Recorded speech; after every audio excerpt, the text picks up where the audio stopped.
ಭಗತ್ ಸಿಂಗ್ ಭಾರತೀಯ ಸ್ವಾತಂತ್ರ್ಯ ಹೋರಾಟದ ಯುವ ಕ್ರಾಂತಿಕಾರಿಗಳಾಗಿದ್ದರು.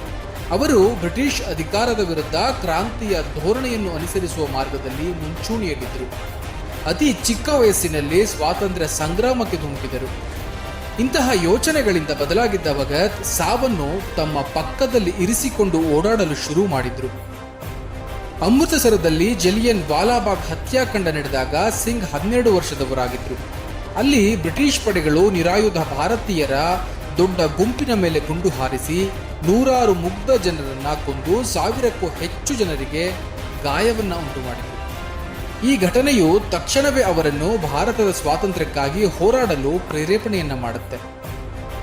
ಈ ಕಾರಣದಿಂದ ಮಹಾತ್ಮ ಗಾಂಧಿ ಅವರು ಭಾರತಕ್ಕೆ ಸ್ವರಾಜ್ಯವನ್ನ ನೀಡುವಂತೆ ಭಾರತದ ಬ್ರಿಟಿಷ್ ಸರ್ಕಾರವನ್ನು ಒತ್ತಾಯಿಸಲು ಆಯೋಜಿಸಿದ್ದ ಅಸಹಕಾರ ಚಳುವಳಿಯಲ್ಲಿ ಸೇರಿಕೊಳ್ತಾರೆ.